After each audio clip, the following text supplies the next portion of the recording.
Hello, everybody. Welcome to Tat Talk. This is episode 5, season 2. No idea what day it is. No idea what date it is. I think it's the...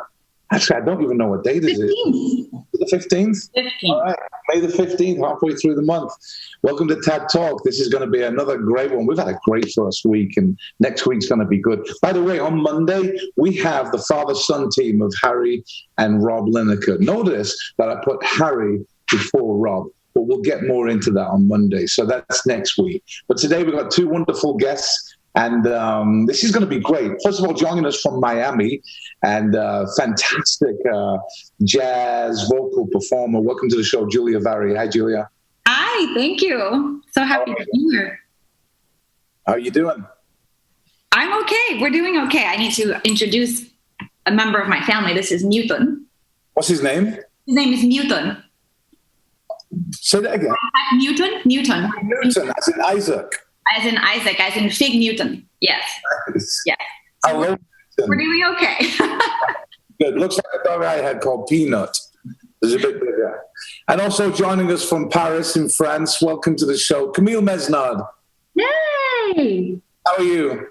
I'm really good. How are you? Good. How's Paris? It's got to be, what, 8 o'clock? It is. It is 8 o'clock. It's still gorgeous and sunny. We've had a lovely day after a terrible week last week, but it's gorgeous today. So, yeah, all good. Great. And I don't hear much of a French accent there. No. Well, I lived 12 years in the UK, and I went to an amazing grammar school. They drilled it into me. So I know I sound more like a Brit, but I am indeed French. All right. Well, we're definitely going to get into the French bit later. But welcome to the show. This one's going to be great. We've got Camille, Julia, and Newton. Do you have any friends with you, by the way, Camille? Do you have any friends? Oh, yeah. I've got 2 little baby kittens. If you give me 5 seconds, I can go and get them. Absolutely. Let's see them. We're now finding the pets. I wonder if Newton will see the cat on the video. That's possible. You never know. I don't know. I have a grand dog now called Kenny Doggins. It's my son's dog. Oh. Amazing. And he watches Tad Talk. So hi, Kenny. Hi, Kenny. Yes, yeah. There you go. Oh, wow. Look at that. Introducing Fitu, a little boy, and this is Sierra, a little girl. Nice. And they've been with us for literally 48 hours, and all they're doing is basically ruining my beautiful sofa. But I love you. Fantastic. Well, this is great. It's going to be a great show. We start off the show as we always do with 3 random questions. And this will be fun today. Julia, we're going to ask you first. What is your guilty pleasure? My guilty pleasure. So I can only have one? Oh, you can have as many as you want. Ooh, okay. Well, I think my first guilty pleasure would be bread, sweet bread. Yeah, it would be sweet bread, because so in Mexico, sweet bread, it's like you can go any corner and you can get, I can't think of like croissants, or like bread with jam, cookies. There's all sorts of sweet bread, and that's definitely my guilty pleasure. And I do eat bread almost every day. And probably my second one would be chocolate. Any kind of chocolate? Dark chocolate, preferably, because they say it's healthier. And I actually like dark chocolate with nuts. Mine is milk chocolate because it's not healthier. But actually, my favorite chocolate, it used to be anything from England, like Caramac or Cadbury's or anything like that. But my favorite one now is from Denmark. It's called Lakrids. Have you guys heard of Lakrids? Never. No. It's like a small piece of licorice covered in chocolate and dipped in some kind of covering, whether it be a blueberry shell or malt. Yeah, they're ridiculous. It's crazy. Oh, yeah, any chocolate is really okay. You know what the other ones I like are, which I haven't had in a long time, are the ones, they're like Mozart chocolates, from Austria. Have you ever had those? They're like green, the green inside. Oh. No? All right. We'll have a chocolate show one day. Camille, what's your guilty pleasure? Well, I feel terrible now because basically I was going to say chocolate. That's all right. No joke there. Like, not even prepared. You said it, and I was like, and then you said croissant, and I was like, oh, okay, are we the same person? No, honestly, food. It has to be food. Guilty pleasure. Food is the best. Chocolate, but I have to say, we have a very chocolatey family. Each and every one of us. If you're a Mesnard, you're a chocolate holic, is how we call each other. Of course. And then basically, I was going to say with nuts as well. It's my favorite. But the thing that I used to love eating and that I really try so hard not to eat anymore is Nutella. Ooh. Nutella crepes. Oh my God. But there's so much palm oil in there. I'm just like, okay, I can't. If I do eat some, I just think of, those monkeys and I just start crying. So I just try to cut the Nutella. And I actually recently found something that is obviously without palm oil, no Nutella. And it's pretty similar to Nutella. So I would say this is my guilty pleasure. All right. Well, we're all over chocolate. It's going to be a theme of the show, I think. Pretty amazing. By the way, we have lots of people tuning in, including someone that says, I'm here because of Julia, Francisco Miranda. Oh, my dear friend. ¿Cómo estás, Francisco? And Sam Kane said, Julia is a superstar, and Camille went to the same college as me. Love them both. We did. We both went to Liverpool Theatre School. And you know what? Hilarious story. Every morning for 4 years of my life, when I used to walk in the doors to go to whichever lesson it was, ballet or singing or whatever, I would have Sam Kane's face. As you walk in, because he's a patron of the school, you just have this smiling face. And you're like, okay, another hard day at work, and that's it. Well, I'm the same. Every time I go to bed, I've got a picture of Sam above my bed. All right. The second random question, we're going to go to Camille first. Camille. Yeah. What is the most spontaneous thing you've ever done in your life? And that is a very tricky question because I am actually not very spontaneous. By the way, can you hear my kittens making a mess? I can. You hear that? I've got some bubble wrap on the floor, and I didn't think to take it off the floor, did I? Terrible, stupid idea. I will in a minute. But I would say I'm not very spontaneous because I really think things through pretty much all the time in my life. I like, to really think them through. I would say actually one of the most spontaneous moments for me was on stage. I obviously was trained as a musical theatre actress, and that's what I did for 8 years. And then I got my very first cruise ship gig, and I had to be myself. And even though my show was planned out and I knew exactly what I was going to sing, what I was going to say, there's nothing like a live one-woman show with 8 musicians that you've just met. And I would say that was the most spontaneous thing I've ever done because I never really thought I would talk to the audience as much as I did. I never really thought that I would have as much of a going off script kind of show as I did. And I think it made it 10,000 times better. And I had so much fun. So that's what I think would be my most spontaneous moment. I think when I found it so difficult to be myself on stage, well, I thought it was going to be really difficult. And actually it was the most natural thing ever. Good for you. Good. What about you, Julia? Oh, I love that. I love Camille's answer. That was a really good answer. I had the same experience because I was in musical theater too. And then when I was younger, and then I transitioned into solo show. But anyway, my most spontaneous moment, I think, was one of them anyway, because I'm not that much of a spontaneous person either. But was some years ago. Makes me sound old. Some years ago, because my principal instrument to be my voice, and then my secondary instrument to be a piano. And so in my shows originally, when I really first started performing in bigger shows and festivals, I really only sang, and I had my band. And this one show, I was like, I really just wanted to jump on the piano, and I didn't even tell my musicians. I was like, okay, I'm going to get on the piano. And my heart was like, doom, doom, doom, doom, doom, because I'm so comfortable singing, but I wasn't really, I trained in piano, but it wasn't really part of my show. And I was just like, move out of the way. I'm going to jump on the piano. And I was so nervous. And that was the first time. And after that, then I started bringing it into my show as something planned. But that was probably one of the most spontaneous things. That's great. Love that. Here's the last of the three random questions. This is Julia first. All the songs in the world, not necessarily the ones that you perform, but of all the songs in the world, is there one song out there that immediately makes you cry?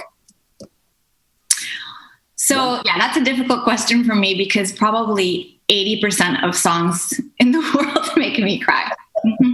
Because we're right, Camille. We're performers. We're sensitive people. I so agree.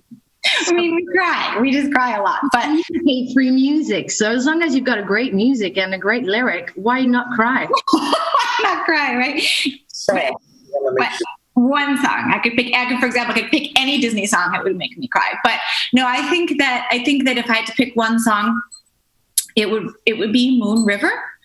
And yeah, just thinking about it just kind of makes me tear up. I think it's because it reminds me of when I did piano bar, and I miss doing that. And I actually have an online piano bar right now, and so I'm doing that once a week. But that song kind of just brings out a lot of nostalgia. Yeah, it's a great song as well. Actually, there's a new version of Moon River by Jacob Collier. Don't know if anybody's heard it, but go down the Jacob Collier wormhole. He's amazing. He's incredible. Camille, one song that makes you cry.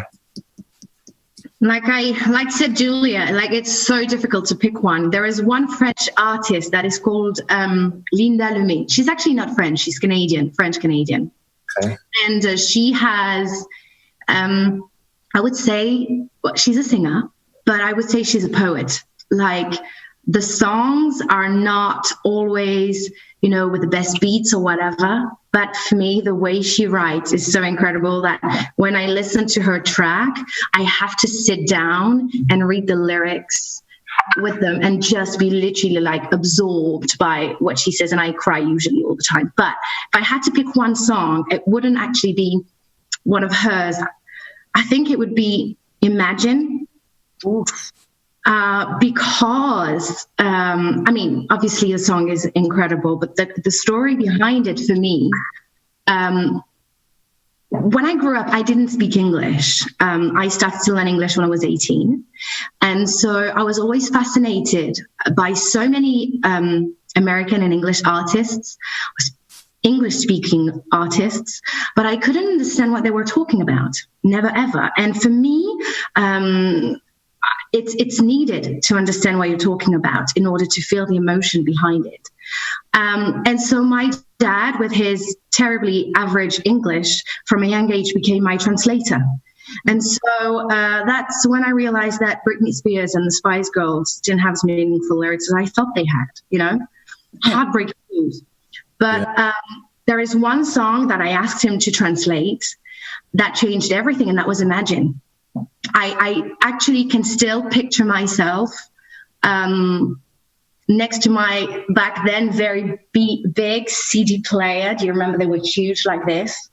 And I put the CD in and I listened to it, and I just was reading the translation as I went. And I thought, wow, God, this guy has got it right. Like, I truly believed at the time, if everybody was to listen to this song, then all the problems in the world would be solved. Wouldn't that be? Wouldn't it be great? That's two great answers. Kellyanne Williams, who came on, said her song that makes her cry is "I Give My Life for You" from this song, which is especially if you're a parent, definitely. A couple of people shouting out saying hi. Heidi Garcia said hi, Julia, and Safira also said, "Hey everyone, hi Julia." I've got to say something about your song. So I always used to answer this question, what song makes you cry, with the song by Dan Fogelberg called Leader of the Band, which is the one that used to make me cry. But my son just wrote a song about what's happening. It's called What is Earth Without Art? And it's an amazing song. You just mentioned Imagine. I'm going to just read the lyrics of Nick wrote from one of the verses. It talks about this, and it goes like this. After all, what if this virus had affected Mr. Lennon? Imagine if Imagine never was. No way. Thank God he taught the world a bit of peace with that piano. We never would have listened just because. I'm going to send you the song. It's yeah, it's great. I could cry at that. That's how emotional. I think Julia is probably exactly the same. Yeah, it's amazing. All right, while I'm on that, I'm going to read one more verse from it. It went, to take away the arts would be to take away our purpose. For some of us, it's why we're still alive. The future of our business sees how poorly we are floating, and now they'll be too scared to take the dive. A month ago, not one of us could ever see this ending, and now we've no idea where to start. But we have an obligation to this planet we call home. So what is Earth without art? Oh, my gosh. So I'm going to send that to you. Please. Yeah. Wow. You my goosebumps? Yeah, I got the same. So this is great. Two fabulous guests, two amazing entertainers. Let's talk about your career. Julia, you won't know this. I don't think you'll know this at all. But when we contacted each other, you contacted us at TAD Management. Jan and I was looking at it, and I said to Jan, you're not going to believe this, because as you know, we live half the year in Cabo San Lucas. And on our Spotify Spotify playlist down in Mexico is an album called Adoro by Julia Vari that plays in our Spotify playlist. So it says, yeah, sure, Julia Vari wants to sign with TAD. So it was so good. But tell us how it started for you. I know you said it was vocals first. How did it all begin? Well, it all began really in my mother's stomach. I have to say that's really where it all began. My mother is a pianist, and my father is a guitar player, not professionally, but my mom is a classical pianist, and so it began then. And when I was like 2 or 3, I was already playing the piano with my mom, and so I kind of grew up that way in music. I love that photo. That's from one of my these are my favorite photos.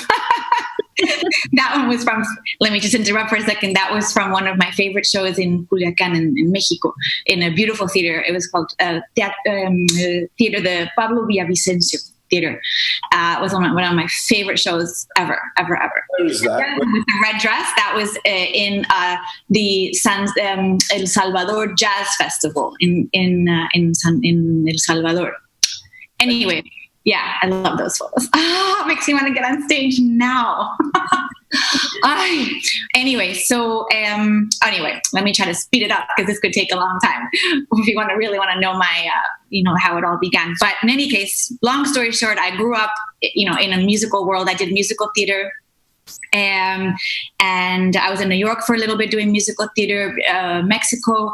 And then I actually stopped doing music. I have a psychology degree, and so I was doing something else. Believe it or not, I kind of got disillusioned temporarily with music. You know how it kind of, I think it happens to all of us sometimes where, right, Camille was just like, oh, you just, all this just so frustrating, or, you didn't get a part in a show, or, your show got canceled, or what, or issues with so many frustrations. And then sometimes you think, I don't want to do this, but then you always go back. So that happened to me. I was like, no, I have to go back to music, because it's it's in your soul, it's in your blood, it's in your heart. It's not something that you can just give up, even if you think that you want to. Impossible. So I went back, and but it kind of happened in a funny way, because I this was in Mexico City, and I went to these Zumba classes. Zumba, I love Zumba. Yay! Love Zumba. Right, the Zumba is the best. That photo, I have to interrupt again. Another one of my favorite shows. That was the Guanajuato International Film Festival in Mexico, in San Miguel de Allende, which is like my one of my favorite places on earth. I love that photo. So anyway, I was taking Zumba classes. Stop showing these great photos. I love that photo. That was from the Class Festival. It's a Latin jazz festival that they do in different. That was in the Julio Castillo Theater in Mexico, and right after me went Arturo Sandoval. I don't know if you know him, amazing trumpet player, and that was one of my favorite shows, because I got to watch him from backstage after my show. So when you switch from English to Spanish, the accent is maybe we should just do this interview in Spanish. ¿Sí? ¿Quieres que te cuente ya? ¿Quieres que te hable en español? Perfecto, pues a ver, entonces empiezo desde el principio, ¿o qué hago? No. Let's go back to English. No? I thought you were fluent, Terry. I can order a margarita and an enchilada, and that's about it. But the Spanish sounds so good. You must know the important things to live in Cabo, right? You know how to order beer, you know how to order tequila. And we know how to ask for a Costco membership. What else can you possibly need? Anyway, so I'll just finish up the story. So I was going to these Zumba classes with some friends in the Polanco neighborhood in Mexico City, and we always used to eat lunch at this Arab restaurant, really good. And they had the piano there, and this was my time when I had taken a break from music. And so these girls didn't even know that I sang or did anything with music. And I was just like, oh, that piano is so beautiful. And I got on the piano and just started playing. And the owner, who was our friend, came out. He's like, I didn't know you play. You want to come play here, as a gig? And I'm like, well, okay. And so I started playing there, just me on the piano and vocals a couple times a week. And it all just sort of started from there. And then I started playing in a couple festivals, and that's when I met my first manager. Wonderful, wonderful man. And that's when I recorded my first album, and it just kind of happens. And that photo was in Tijuana, in the Secut Theater in Tijuana. Another one of my favorite shows. Oof. That's another. Stop it! You have too many good photos. That was from the Lunario, the Mexico City's National Auditorium Lunario Theater. Fantastic. If I know what Julia Vari sounds like, and that's a video, but maybe you haven't, so check out this video of Julia.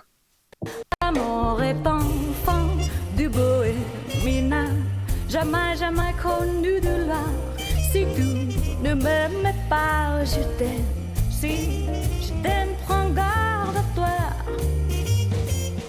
Si tu ne m'aimes pas, si tu ne m'aimes, c'est toi pour moi, moi pour toi dans la vie. Il me l'a dit, mais j'aurai pour la vie.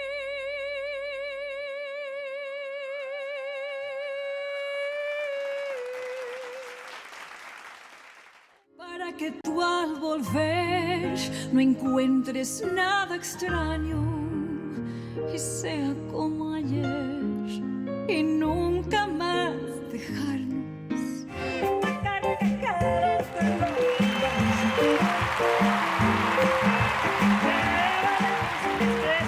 Sin are going to travel around the world without leaving Ripoll. Non, rien de rien. Non, je ne veux rien. Bésame,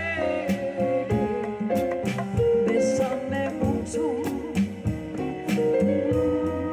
Pasan al improviso. Mi fanno sperare ancora. Won't you tell him, please, to put on some speed? Follow my lead. Oh, how I need someone to watch over me.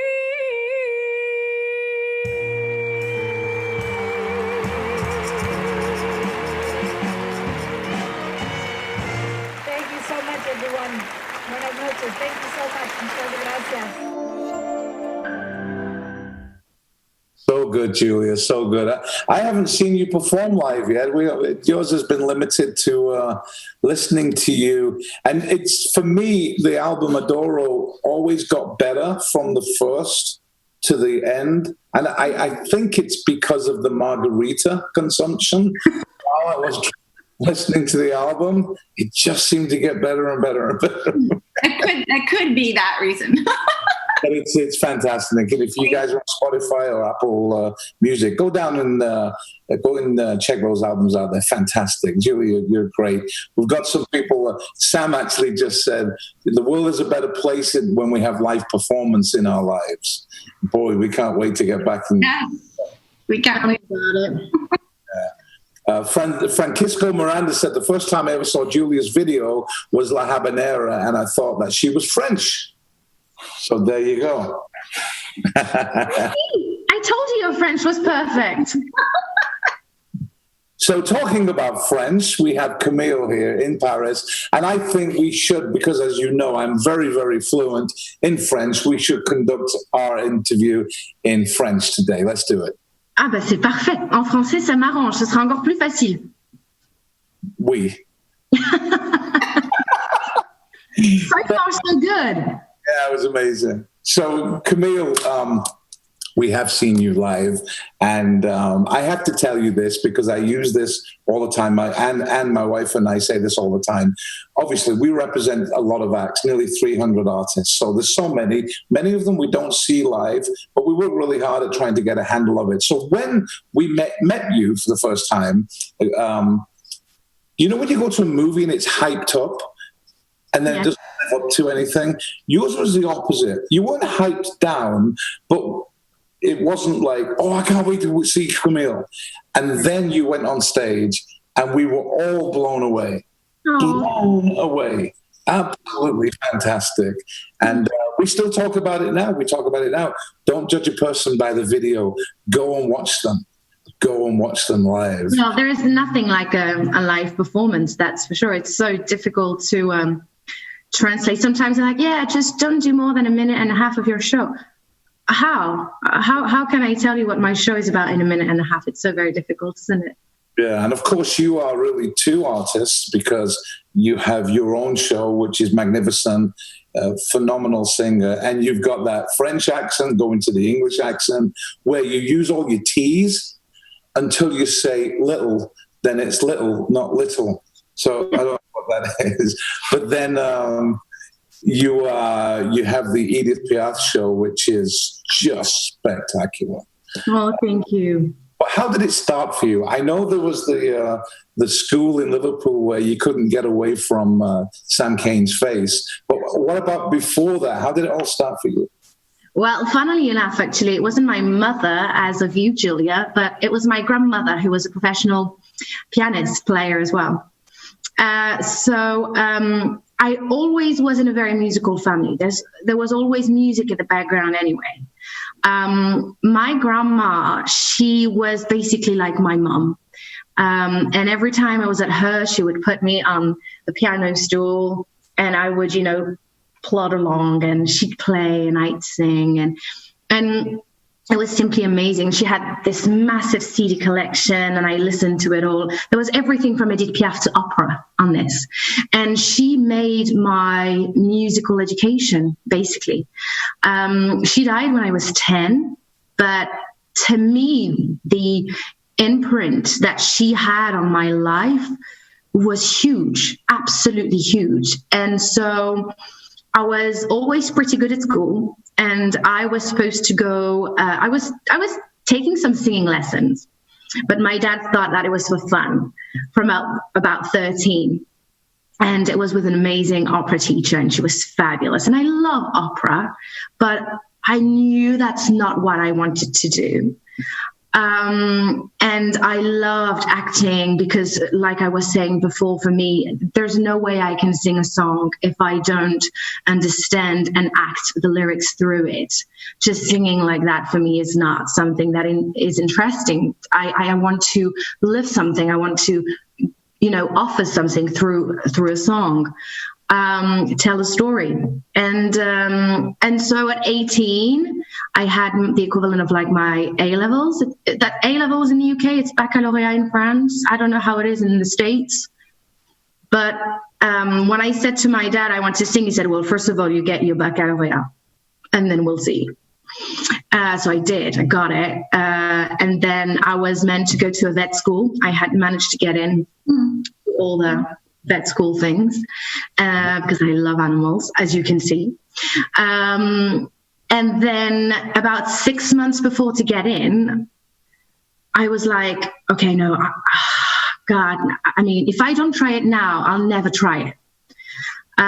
So I Googled music schools. I just wanted to go to the UK or America because I knew that France wasn't going to be the place.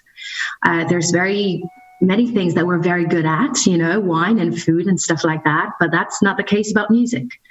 So I wanted to go abroad and actually, very luckily, that's the thing that made my father say yes, because for him, it was about learning English. For me, it was about becoming a singer and learning my trade. But that what allowed me to let my father go. So I went to musical theatre school in Liverpool. I auditioned. It was the very last audition I auditioned on my own because I had missed all the audition dates. And they were so kind to me. And they were like, yeah, please come in. And I had this incredible audition. And they were like, well, normally it takes about 3 to 4 weeks for the answer to come through. And they called me on the same day and they were like, we would love to have you. But the only problem is you don't speak English. So we can't take you on the 3-year course because I wanted fundings. I couldn't pay. It was so expensive for me. But we'll put you on the foundation course. And then if you do well, we'd love to have you on the 3-year course a year later. So then I did 4 years at Liverpool Theatre School.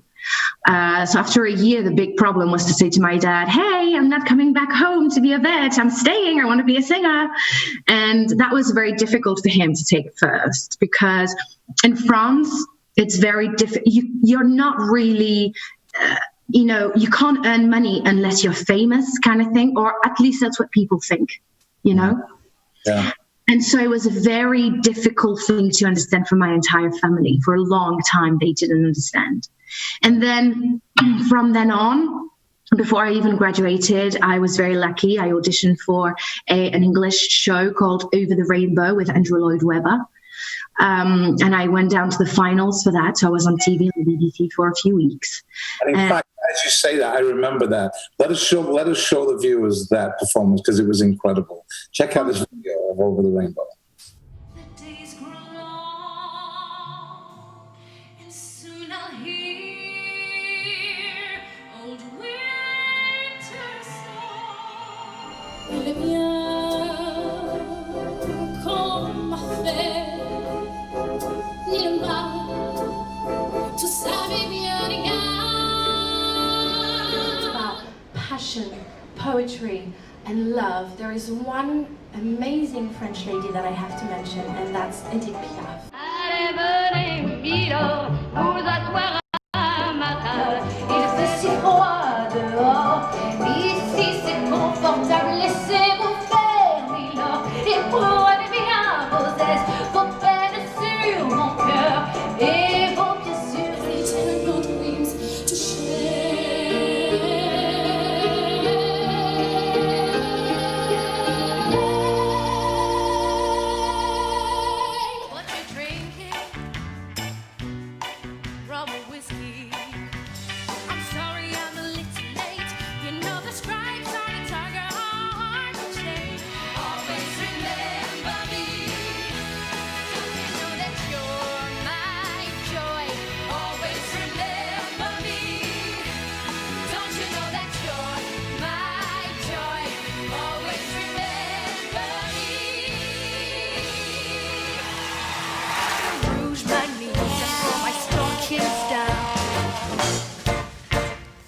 Wow, Camille, they taught you well in Liverpool. Boy, that was amazing. Amazing.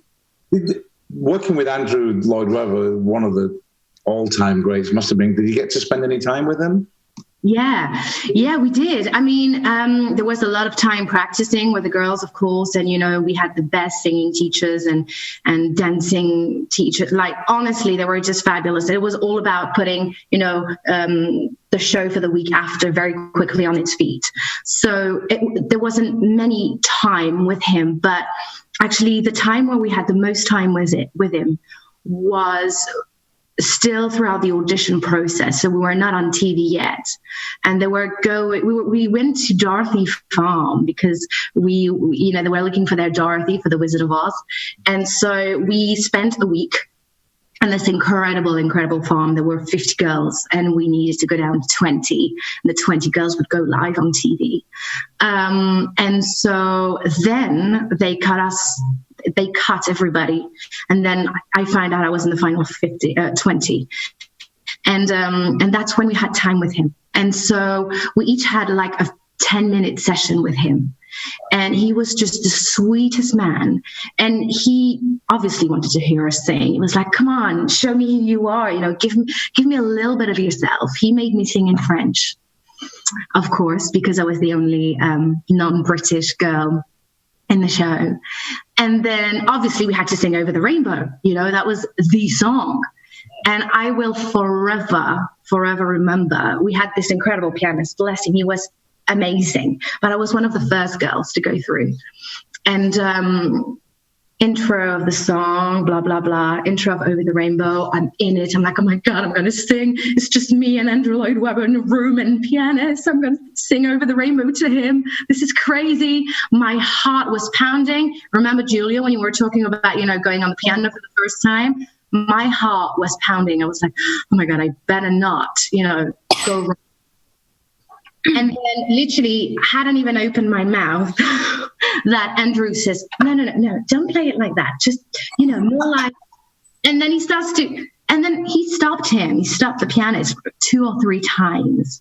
And then at the end, it was like, okay, forget about it. And he sat down at the piano. Oh, no. I sang Over the Rainbow with Andrew Lloyd Webber accompanying me. I was like, okay, life made. Wow. That's Dad saying, "Hey, Dad, guess what just happened?" Yeah, that's basically what happened. Yeah, that second moment in my life when I called my dad straight away was when I did Singing in the Rain, and Sting came to see the show. And he came to see us backstage at the end, and he congratulated everybody, and we had a big hug with him. And I am a huge Sting fan because my dad is. Oh my God, tears streaming down my face. And at the end I was like, Daddy, I just met Sting. Oh, it's great. That's great. Do you know someone called Claire Kenny? Of course. Claire just said, "Love you, Camille Mesnard." She said, so happy that she got the chance to be in the audience and watch you in that show. She did. You know what? When I first arrived in the UK, and obviously I had to pay for, living as an 18-year-old, and I didn't really have the money back then. I was like, okay, what am I going to do? Nobody would employ me because I couldn't speak English very well. And Claire was my first manager who employed me. And so for 4 years, she was my manager as my student job, and we remained amazing friends ever since. She's the best. So, and she came obviously in the audience when I was on Over the Rainbow. So yeah, love you, Claire. That's brilliant. So many great stories. This is another show we could spend 2 hours on it. It's crazy. And, we've got this little thread going through all the shows, this 2 or 3 degrees of separation. This is a rather thin one, but you mentioned the word Kenny, Claire Kenny. Well, did you know that Sam Cane's stage name used to be Sam Kenny? Really? Yeah. In fact, we need to actually get an interview going with Compere Kenny. That's a whole other story. Ask Sam. He's an amazing compere. And oh my gosh. We'll get into that a little bit later. World. We're going to jump into the part of the show we call Where in the World is Terry? Where in the world is Terry? Where in the world is Terry?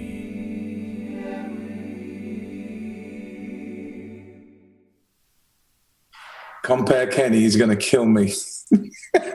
He's already phoning me now. That's funny. All right, so Where in the World is Terry is where I changed my background and put me in a place somewhere in the world. So, for example, let me see, where can I this is a little trial. See, if I went there, where am I? Any ideas? Like Disney World or something like that? It's definitely Disney. This is not the competition, by the way. This is just It's not Disneyland France. That's not France. Correct, it's not. That's in Tokyo. Ah, never been. Wow. Okay. Yeah. I've been to Tokyo, but not Disneyland Tokyo. Fantastic. And of course, I could. Let me see what else. Let me go to it because there was one I wanted to show. See if Julia could tell me. Let me find it. Where's that? Any ideas, Julia? Oh, zócalo. That's Yeah. Mexico City. I don't know what building it is, but it's Mexico City. Anyway, that's not the competition today. Today, I'm actually going to put myself in a drone, and I'm going to travel through a city. You got to tell me what city it is. Might be quite easy today. I'm not sure, but we're going to start with Julia. Julia, where am I? It's very dark there right now. It is.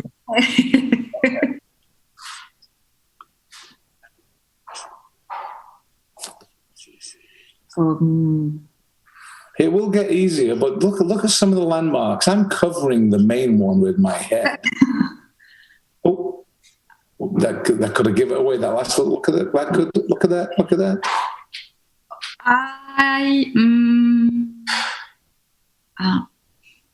Paris? Washington. Wait. I don't know. No, it's not Washington.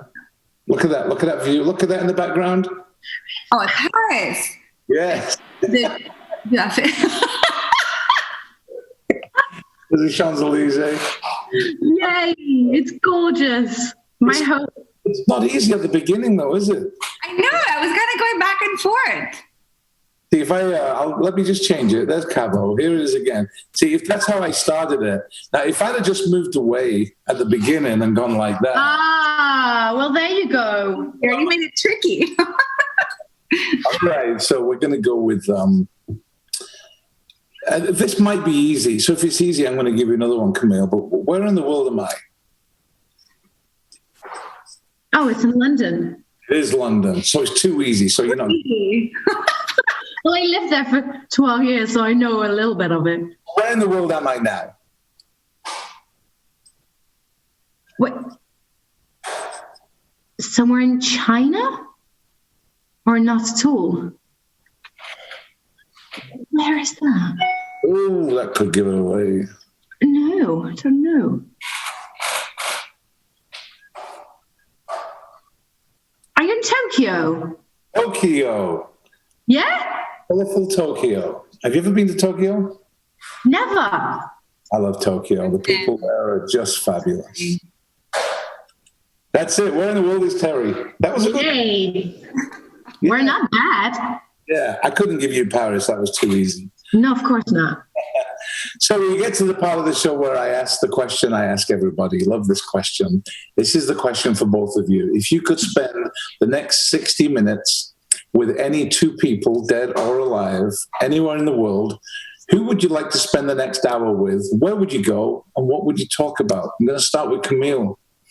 So two people, dead or alive, anywhere in the world, what would you talk about? Who would it be? I'm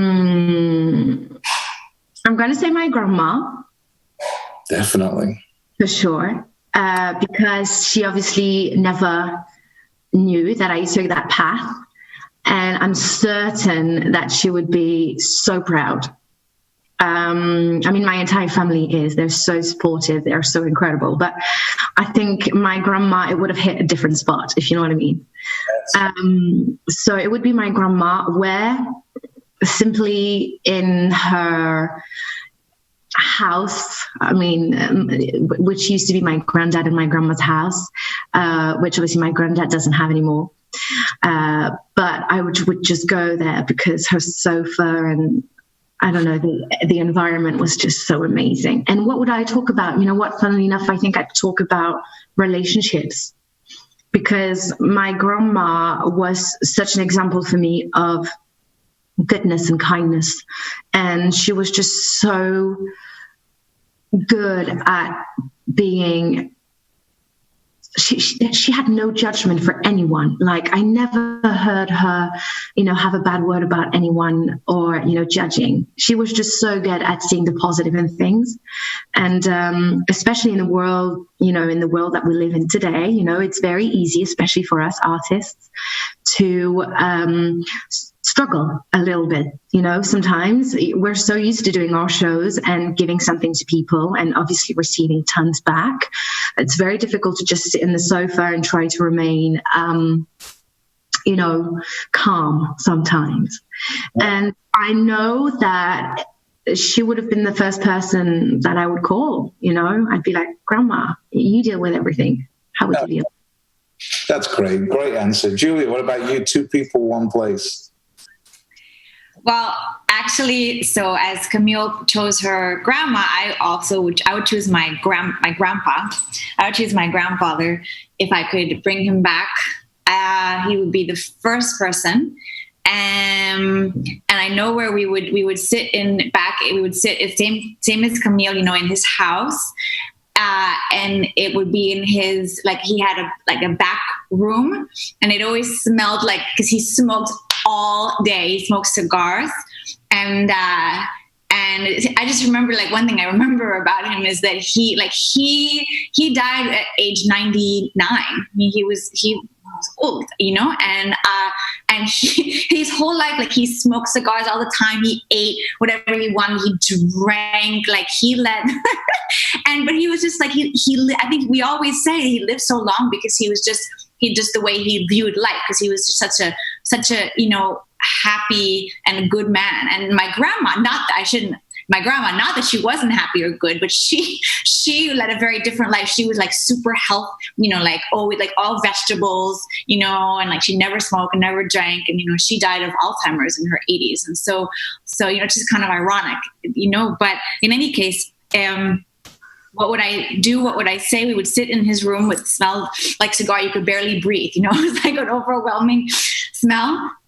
But I would give anything for that smell right now. I would give anything for that smell, and I would give anything to just sit with him and ask him his advice on everything in my life, because he was the smartest person I knew. He was the smartest, most wonderful person I ever knew.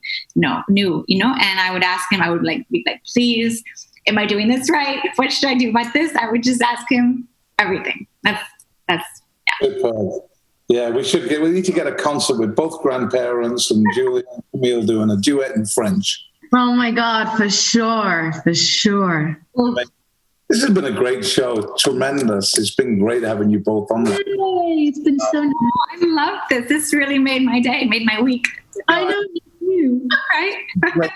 Earlier in the show, you mentioned Lennon. I mentioned the song that Nick wrote about Imagine If Imagine Never Was. It meant such a lot to me when he wrote that, because it came from the heart.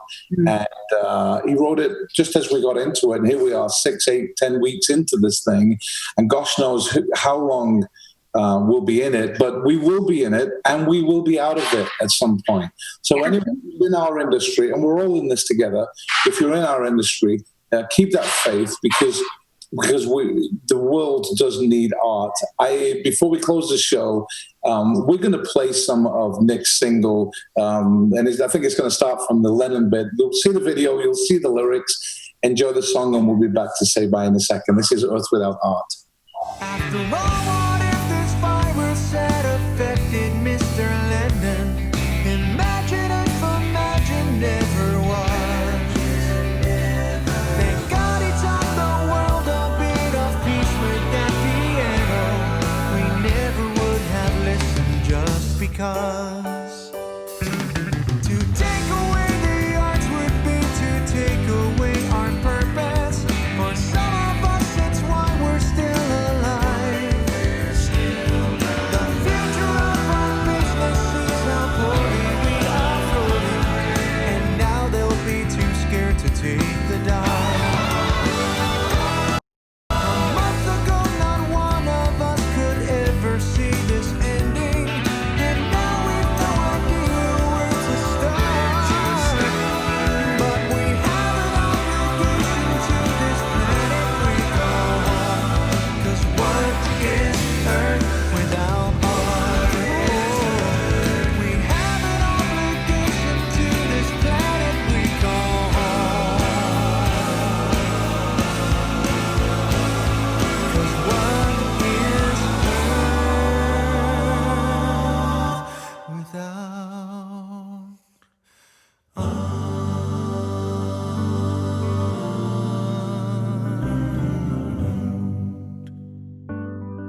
What is Earth without art?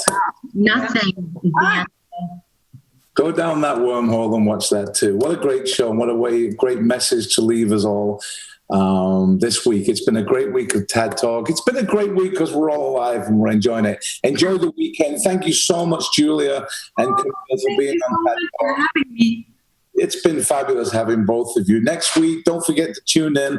We're going to enjoy the weekend, and then on Monday we're back with Rob and Harry Lineker. Or should it be Harry and Rob Lineker? Well, we'll get to that on Monday. It's going to be great. Some wonderful guests next week. We've got Bucky Hood from the Righteous Brothers. We have Roy Walker from Ireland. I was going to say England then. But all in all, have a great weekend. Thank you for joining us on TAD Talk. We'll see you next time.